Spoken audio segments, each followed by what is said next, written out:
Olá, pessoal. Essa é a nossa primeira aula de juros compostos, seguindo o nosso conteúdo.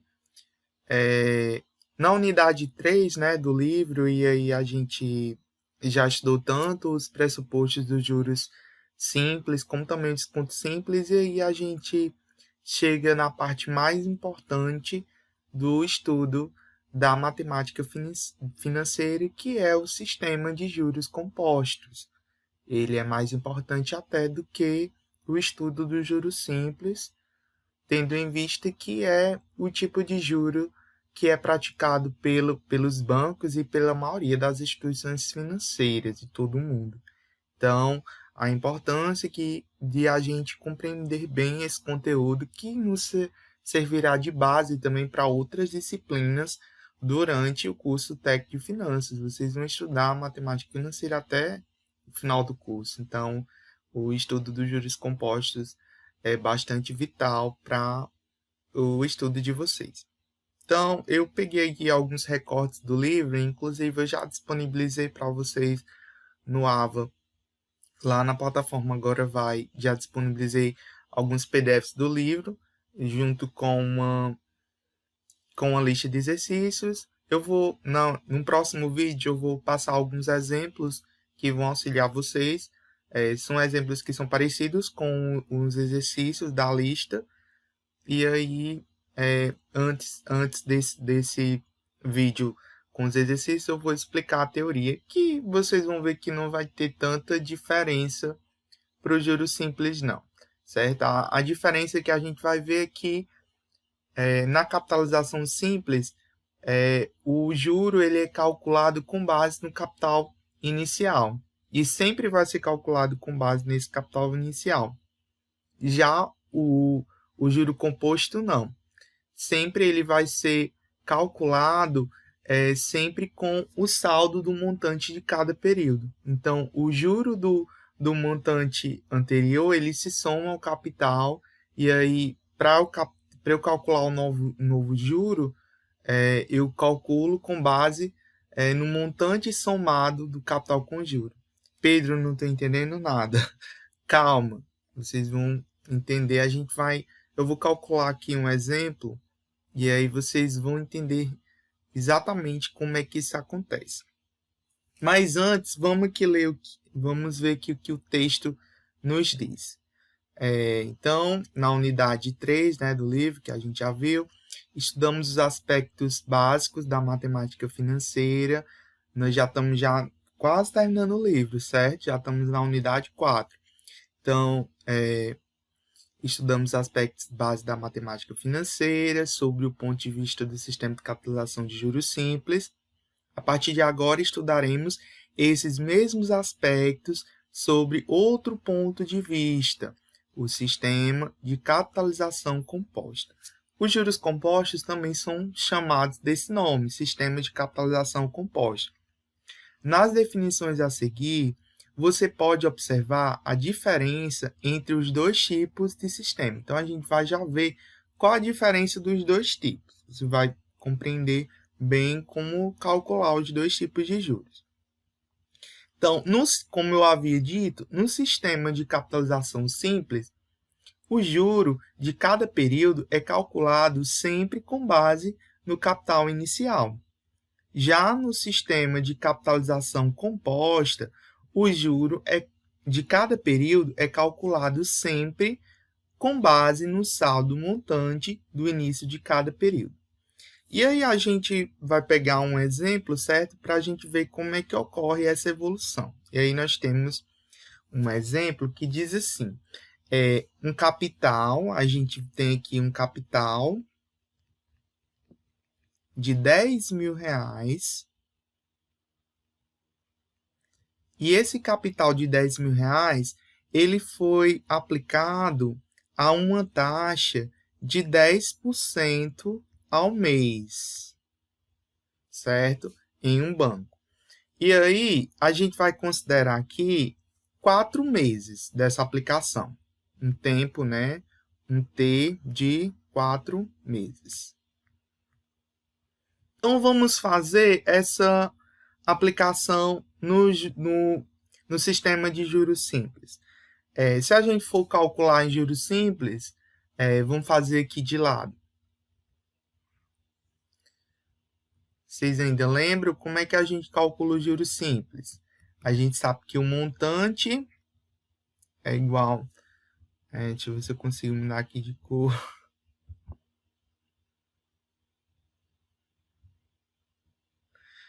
Então, a gente sabe que o montante é igual ao capital, né? Vezes 1 mais a taxa vezes o tempo, né? Assim que a gente calcula o montante dos juros simples. Então, o montante de um capital de R$10.000 vezes 1 mais a taxa, que é de 10%, 0,1, vezes o tempo, que é 4. Então, o montante vai ser igual a 10.000 vezes, aí aqui, 1 mais, aí 0,1 vezes 4 vai dar quanto? 0,1 vezes 4 vai dar 0,4. Né? Então, o montante é igual a 10.000 vezes 1 mais 0,4 dá 1,4. Né? E aqui, como eu estou multiplicando com 10.000, eu vou pegar essa vírgula, né? Como são os 4 zeros, eu vou aqui adicionar, pular essa casa decimal, né? 4 casas, né? Essa vírgula vai pular 4 casas decimais. 1, 2, 3, 4. Então, eu vou ter que adicionar aqui 3 zeros. Então, o montante vai ser igual a 1, 4, 14.000, né? Então, o juro aqui vai ser de... O montante vai ser de R$14.000. Então, a gente conclui que o juro, né, que é igual ao montante menos o capital, o juro aqui vai ser de... o montante é 14.000 e o capital é 10.000, então a gente vai ter que o juro foi de R$4.000. Então, como é que a gente pode ver como é que isso realmente acontece?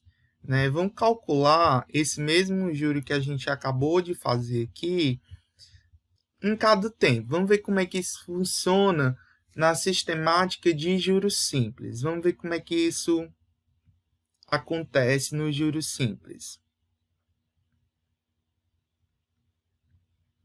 Então, a gente tem aqui uma pequena tabela, onde a gente tem aqui os períodos de tempo, né? A gente tem o primeiro mês, o segundo mês, o terceiro mês e o quarto mês.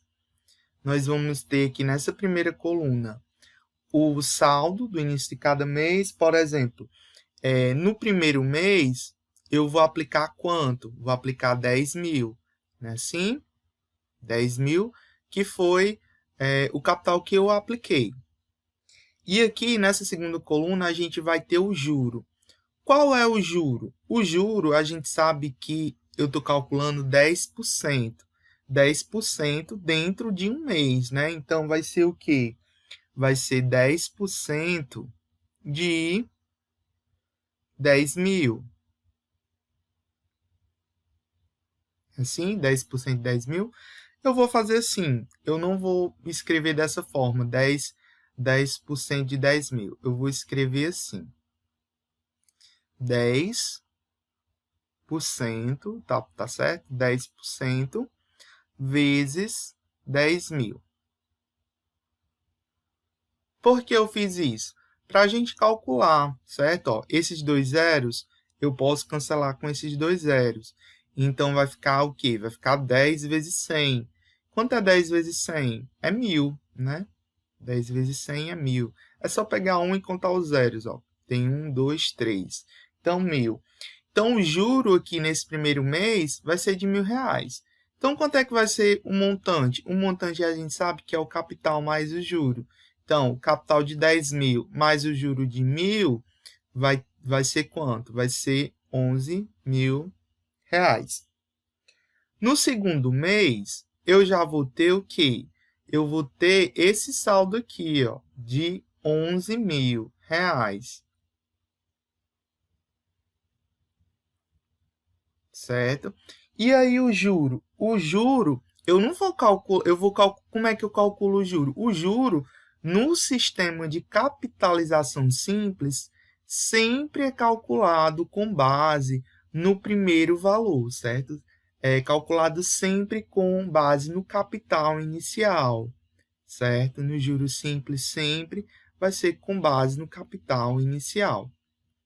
Então, sempre no juro simples, o juro vai ser igual, certo? Ele sempre vai ser constante. Então, sempre vai ser calculado 10% em cima de 10 mil reais. Então, aqui eu posso colocar que vai ser 1.000. Nesse daqui também, no terceiro mês, vai ser 1.000 também, certo? Sempre o juro em cada mês, vou até colocar aqui 1.000, certo? Sempre vai ser o mesmo, que vai ser 1.000 reais. O que vai mudar? Vai mudar o montante, né? No caso aqui, eu tinha, no segundo mês, eu tenho um saldo inicial de 11 mil reais. E aí eu vou somar com esse 1.000 reais daqui, eu vou ter 12 mil. No terceiro mês, eu vou iniciar com 12 mil reais.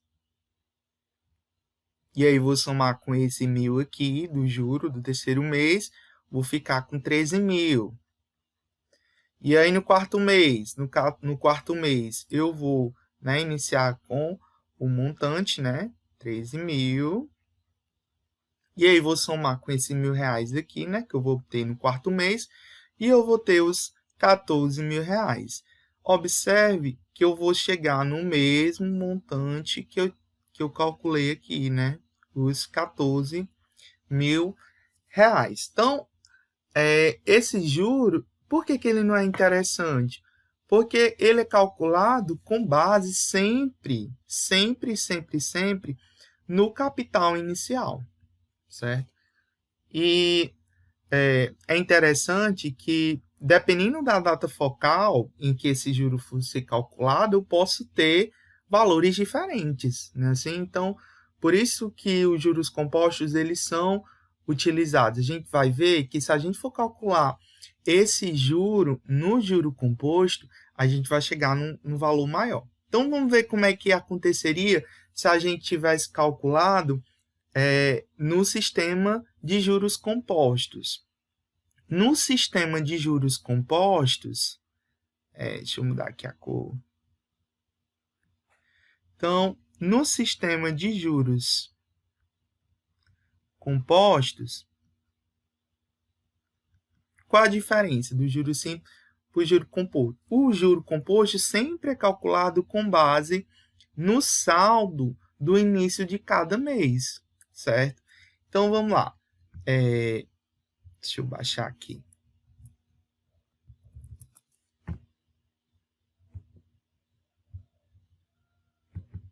Então, no primeiro mês, eu vou ter quanto? Eu vou ter os mesmos 10 mil reais.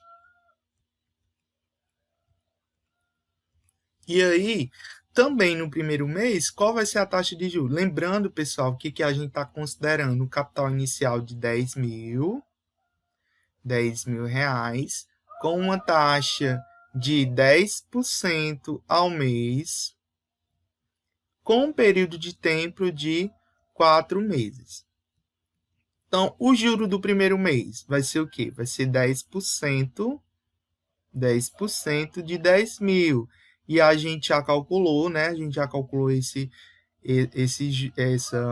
multiplicação, a gente sabe que isso vai dar 1.000 reais. Então, o juro do primeiro mês, aliás, o montante do primeiro mês, que é o montante, capital mais o juro. Quem vai ser o montante do primeiro mês? Vai ser o 10 mil mais os 1.000 reais. Então, eu vou ter os mesmos 11 mil reais. Observe, pessoal, que para o período 1, o juro, o montante do juro composto é igual ao montante que a gente teve lá no juro simples. Ó. Eu obtive lá no juro simples o mesmo valor, certo? O mesmo valor aqui de 11 mil. Peraí. de 11 mil, certo? Então, vamos continuar. A gente vai já saber por que isso acontece. Então, no segundo mês, eu vou iniciar aqui com 11 mil reais. E é aqui que entra a diferença. Quando eu for calcular o juro do segundo mês, eu não vou pegar o capital inicial de 10 mil, não.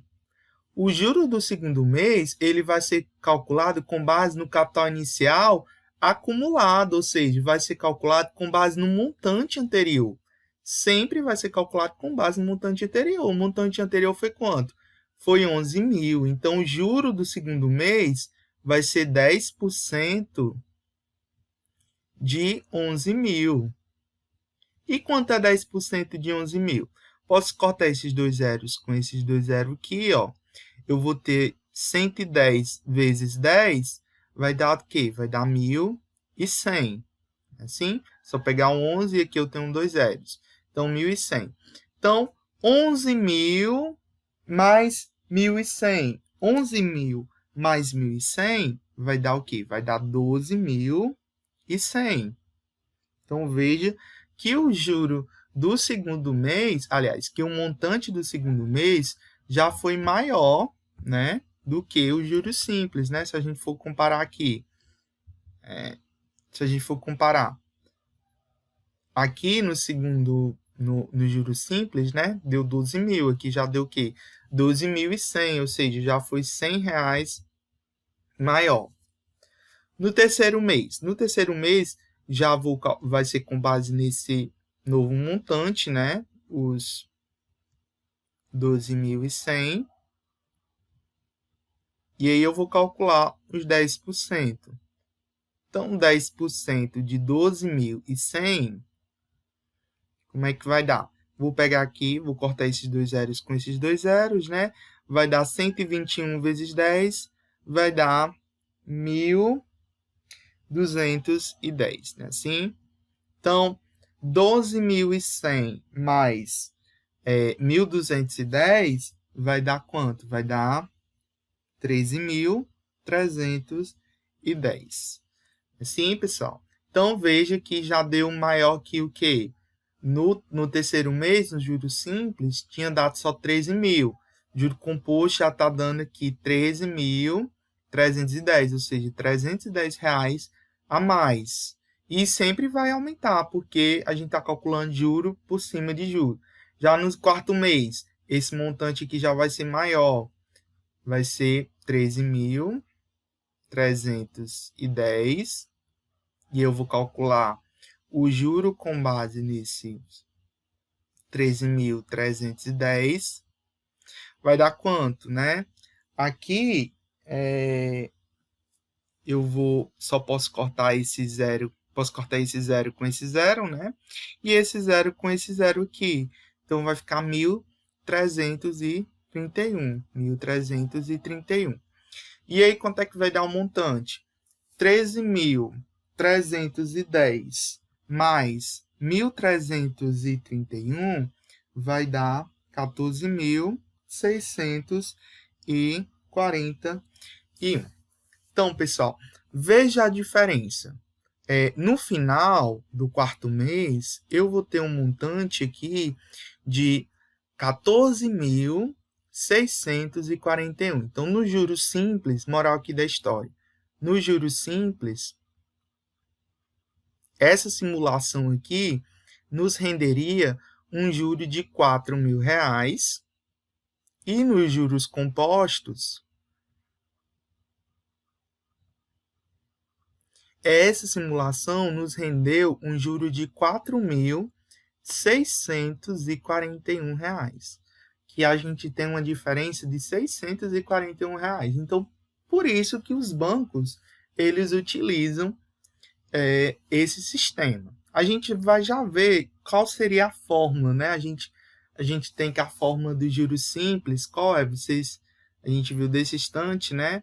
É calculado pelo montante, é igual ao capital, né? Vezes 1 mais I, aliás, 1 mais I vezes T.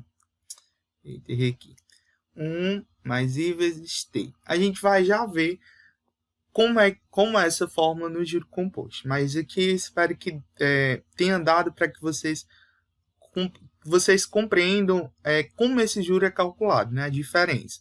O juro simples é calculado sempre o juro é calculado com base no capital inicial.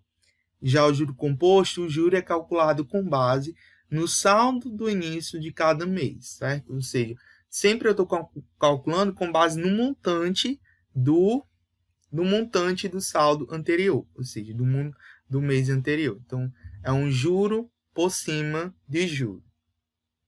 Então, graficamente, se a gente observar em um gráfico, a diferença dos dois tipos de sistemas de capitalização de juros.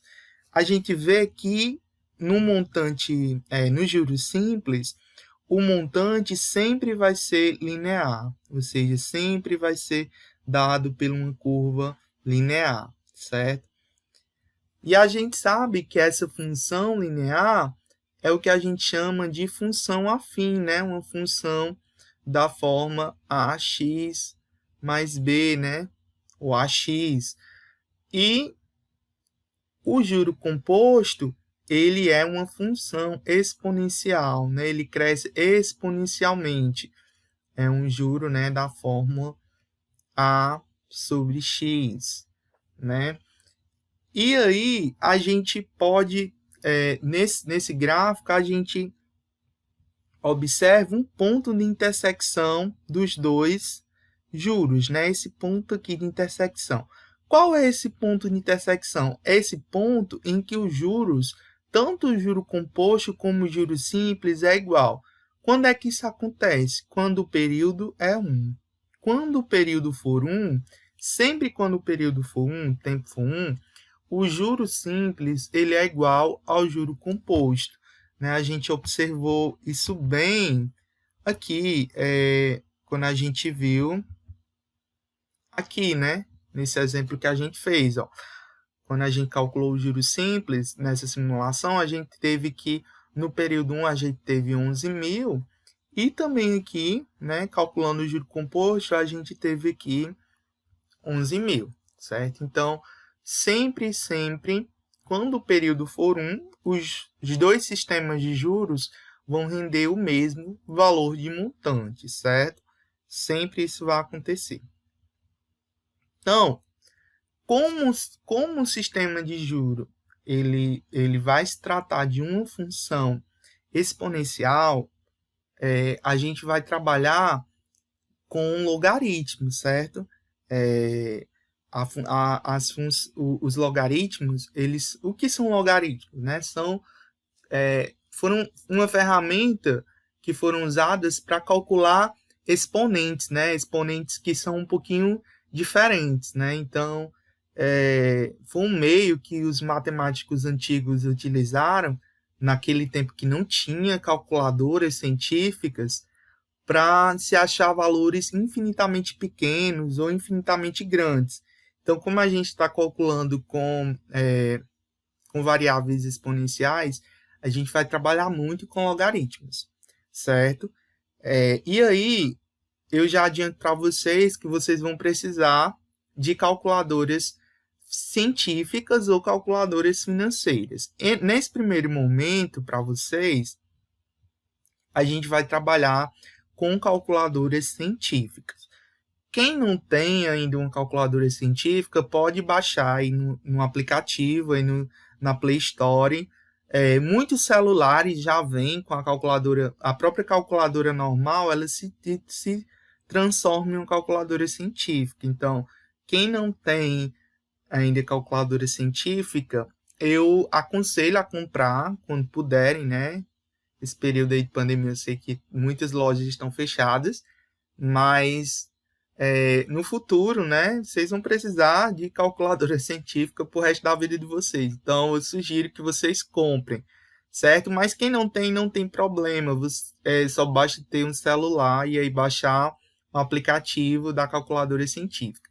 Nessa disciplina, a gente vai estudar matemática financeira com a calculadora científica, tá bom?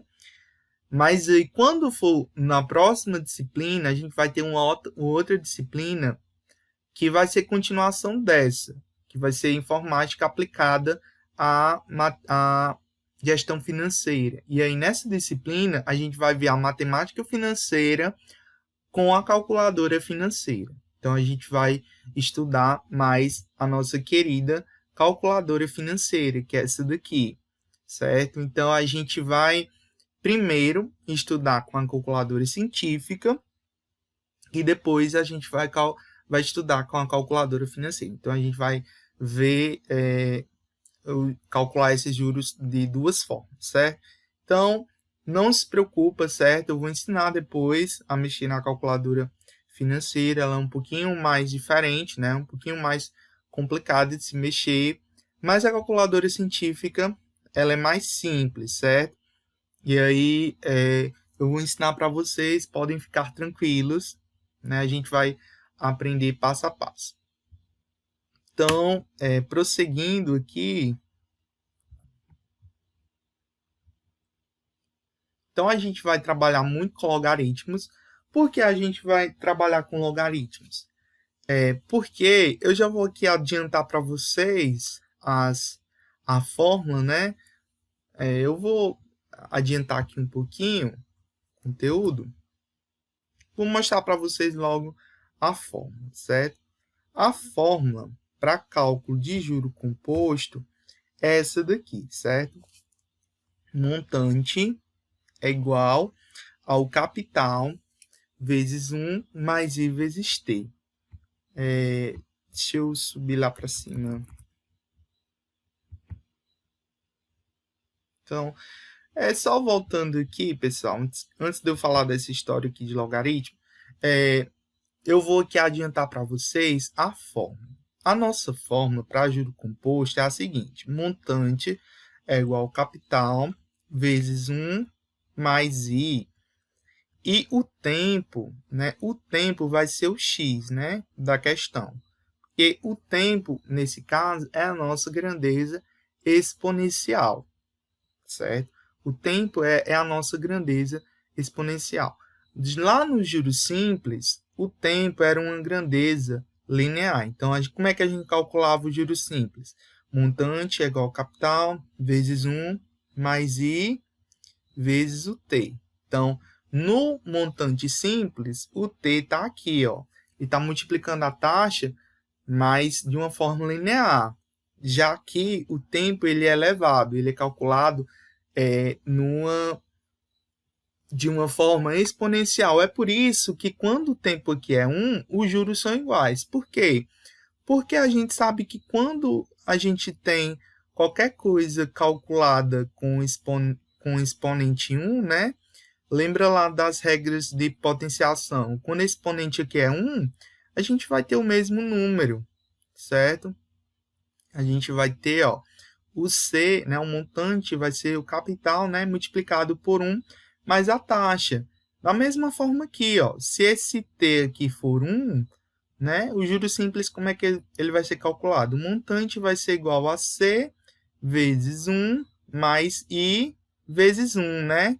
Só que quem é I vezes 1, né? O montante vai ser igual ao capital vezes 1 mais 1 vezes I aqui, né? Vai dar igual a I. Então, sempre quando o período for 1, certo? Os montantes, eles vão ser iguais, tá bom? Sempre quando o período for igual a 1, os montantes vão ser iguais.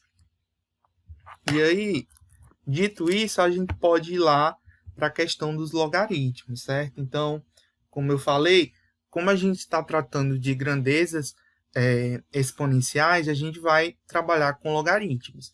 Em que situações a gente vai precisar de calcular logaritmos? Sempre quando a gente estiver buscando os prazos ou taxas, certo? Sempre que a questão quiser saber o prazo, vocês vão utilizar logaritmos, certo? As taxas, a gente pode usar logaritmo ou não, certo? Eu costumo utilizar uma propriedade que eu vou já mostrar para vocês quando se trata de cálculo de taxa. Eu prefiro calcular as taxas com base na raiz enésima. Eu vou já mostrar para vocês o que é isso. Mas sempre quando for calcular as taxas, quando a gente viu, né? Vocês já sabem, né, que os juros, sempre a questão vai pedir o montante, ou vai pedir o capital, certo?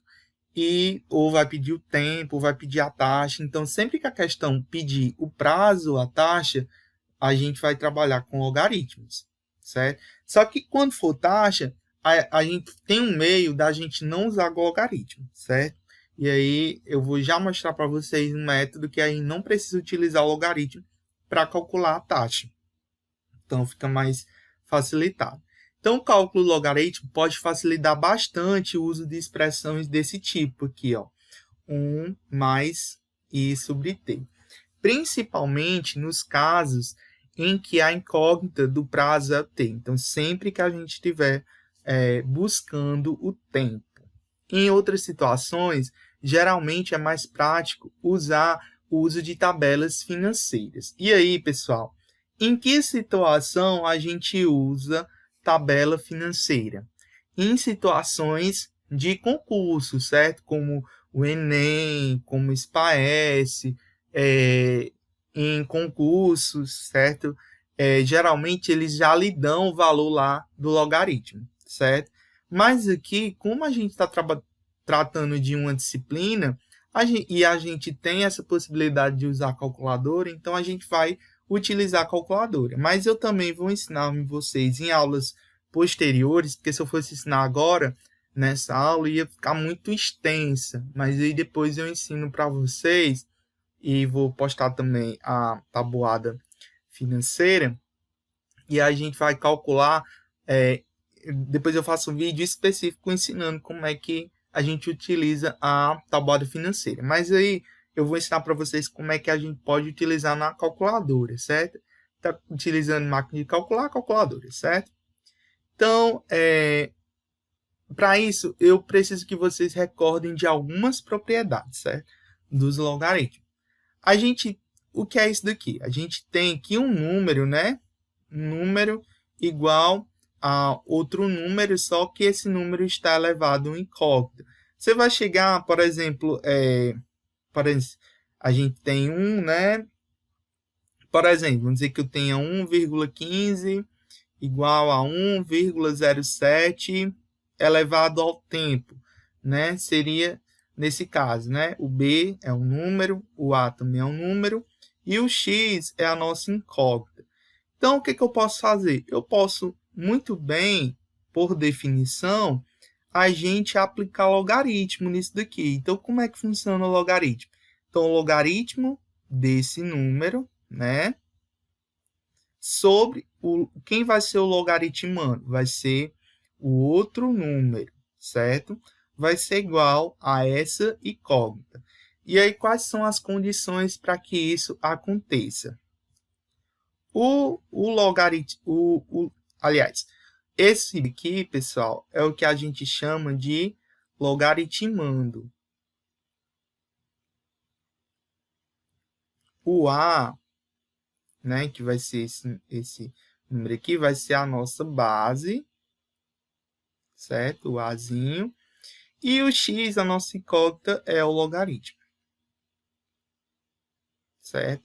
E qual é logaritmo? E qual é a condição para que isso aconteça, certo? O logaritmando sempre tem que ser maior que zero, e a base sempre tem que ser maior que zero e diferente de 1. E aqui, pessoal, essa aula não é para a gente calcular logaritmos, certo? E nem para revisar logaritmos. Então, eu sugiro que vocês, quem tem dúvida nisso, a gente não vai precisar calcular isso não, certo? Vocês vão ver que essa parte de logaritmo vai ser a parte mais fácil do juro composto. Vocês não vão se preocupar com logaritmos em matemática financeira, não, porque a gente vai utilizar calculadora. Quando a gente estiver usando calculadora, a gente vai utilizar uma tabela financeira. Então, aqui eu só trouxe um adendo para que vocês possam relembrar, porque vocês já estudaram isso. Quem ainda tem dúvida, vê uma videoaula, vê um vídeo na internet e revisa isso, tá certo?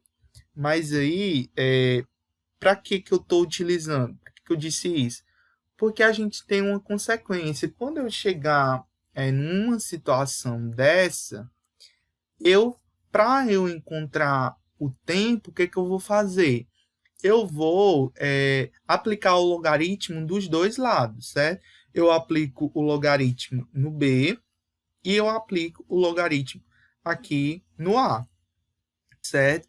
E aí eu tenho os logaritmos, eles têm algumas propriedades, certo? Eles têm algumas propriedades operatórias. Então, o logaritmo da multiplicação, né? Quando eu tiver A vezes B, a mesma coisa do logaritmo de A mais o logaritmo de B. Quando eu tiver uma divisão, né? Vai ser o quê? Vai ser a diferença, né? Do logaritmo de A menos o logaritmo de B. E a propriedade que a gente mais vai utilizar é essa daqui, ó. Quando eu tiver um logaritmo, né? Um logaritmo em que a gente tiver um expoente, né? Esse expoente, ele vai lá para o começo do logaritmo, certo? Então, ele passa lá, ele desce lá para a frente do logaritmo multiplicando. Então, a propriedade que a gente mais vai utilizar é essa daqui. Então, o m vai descer para cá e vai multiplicar o logaritmo. Então, aqui, ó, esse x aqui que vai ser o nosso variável t, né? Naquele caso lá. Então, o x viria x igual, aliás, x vezes o log de A, né? Esse x ele vem para frente, né? Vai ficar o x igual ao log de A igual ao log, né, de B. Assim, então, lá naquela expressão que a gente tinha aqui, a gente ia ficar como? Ia ficar, então, aqui, eu vou colocar aqui na frente, certo? 1,07t, né, igual a 1,15. Então, quando vocês estiverem nessa expressão, a gente vai aplicar o log, nos dois lados, então vai ficar o log de 1,07t igual ao log de 1,15. E aí esse t ele passa lá para frente, então fica t vezes o log de 1,07, que é igual ao log de 1,15. Então, quem vai ser o t, né, nessa expressão? O t vai ser o log de 1,15 dividido pelo log de 1,07. E aí a gente calcula o logaritmo. E aí, numa aula oportuna, eu explico a vocês como é que calcula esse logaritmo. Mas eu já digo para vocês que isso é a coisa mais fácil do mundo, porque a gente vai utilizar uma calculadora científica. Ó. Toda calculadora científica vai ter uma tecla de logaritmo, essa teclazinha aqui, ó. Aqui, ó. Então, vocês vão utilizar essa teclazinha. Então, deixa eu calcular aqui. Então, 1,15. Aí o log, quanto é o log disso? Vai dar um número enorme, mas aí a gente utiliza 6 casas decimais, certo? Vai dar 0,060997, certo? Então, geralmente a gente utiliza 6 casas decimais. Então, não tem bicho. Vocês, quando a gente estiver utilizando logaritmo, é só para calcular os valores dos logs e vocês vão utilizar uma calculadora científica. Uma calculadora científica ou uma tabela financeira. Quando for numa prova, geralmente nas provas em que não se permite utilizar uma calculadora científica, ele lhe fornece obrigatoriamente o valor do logaritmo, certo? Ou do logaritmo, ou da raiz, enésima, sempre ele vai lhe fornecer esses valores. Então, vocês podem ficar tranquilos, certo? Mas, na maioria, quando a gente, tanto nas faculdades, como também nas escolas, geralmente se permite, quando se trata de juro composto, se permite o uso da calculadora, até pela questão do tempo e da complexidade dos cálculos, se permite utilizar a calculadora científica. Mas aí numa prova de concurso não se permite. Ele já dá o valor do logaritmo. Tudo bem? Então, só para finalizar nossa aula, que já está um pouquinho extenso, então, como eu falei, né, o uso optativo, né, das máquinas de calcular, das calculadoras. Então, todos os exercícios desse livro, né, que a gente está utilizando, pode ser resolvido sem o uso de calculadora, de máquina de calcular. No entanto, caso você possua uma dessas máquinas que tem as teclas, e aí quais serão as teclas que vocês vão utilizar? Que a gente mais vai utilizar? Essa tecla de logaritmo, né? Logaritmo de x. Essa tecla de 1 sobre x, certo? 1 sobre x, ou assim, ó. Ela vem assim, ó. Raiz, aí vem assim, ou y, ou x assim. Geralmente vem assim, ou raiz de x por y, ou vem raiz de y por x. Tanto faz, certo? Geralmente vem assim, dependendo do modelo da sua calculadora. E essa tecla aqui, de y elevado a x. Então, utilizando a calculadora, o nosso trabalho será bem mais simples. Certo? Então, naquele caso, como eu falei para vocês, do cálculo de taxas. Para o cálculo de taxas, esse livro ele prefere utilizar o cálculo, né, de logaritmos, que utiliza essa função aqui. Só que eu prefiro trabalhar, pessoal, com raiz enésima, certo? Eu sempre prefiro trabalhar com raiz enésima do que trabalhar com fração. Porque a gente sabe que uma fração, qualquer número elevado a uma fração é uma raiz quadrada, certo? Se você tem, por exemplo, um número elevado a 1 sobre 2, né? Isso aqui é a mesma coisa que a raiz quadrada de A, certo? Então, o que é isso daqui? A gente tem alguns professores que chamam, né? Quem está no sol vai para a sombra, quem está na sombra vai para o sol, né? Essa propriedade aqui matemática, certo? Por exemplo, aqui eu tenho A elevado a m sobre n. Então, o m que estava no sol, né? Está ensolarado aqui, ele fica aqui guardadinho, ó, na raiz. Ele vai para a sombra. E quem estava na sombra, o n aqui, ele foi para o sol da raiz. Nesse caso aqui da raiz quadrada, quem estava no sol aqui era o 1, ele fica aqui na sombra. Então, fica A elevado a 1. E o 2 que estava na sombra vai para o sol. E a gente sabe que as raízes quadradas, elas se chamam dessa forma porque o expoente dela aqui é 2. Então, tanto faz eu colocar esse 2 aqui, como eu não colocar, certo? Então, isso daqui é a mesma coisa que raiz, né? E A elevado a 1 é a mesma coisa que A. Então, toda vez que você tiver um número elevado a uma fração, sempre vai ser uma raiz quadrada. E aqui a gente vai sempre trabalhar com isso, certo? Então, toda vez que a gente vai ter que, sempre vai ter, né, como consequência isso, certo? A elevado a uma certa incógnita. Quando você tiver duas incógnitas, né, você pode trabalhar dessa forma. Tudo bem? Mas aí a gente vai trabalhar com raiz enésima, certo? Para cálculo de taxas.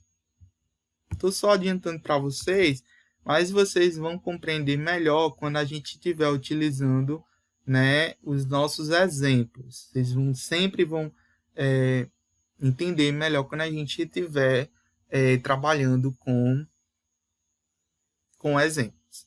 Tudo bem? Então, cálculo do juro e do montante composto. Então, apresentamos a seguir as relações que permitirão calcular o juro e montantes envolvidos em uma operação realizada no sistema de capitalização composta.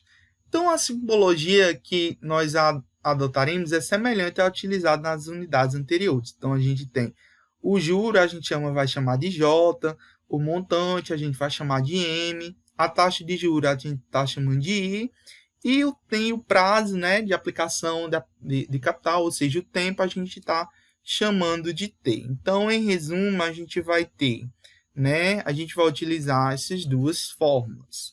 E aqui, pessoal, não vou mostrar para vocês, nem mostrar para vocês como é que chega nessa fórmula aqui, porque não interessa, certo?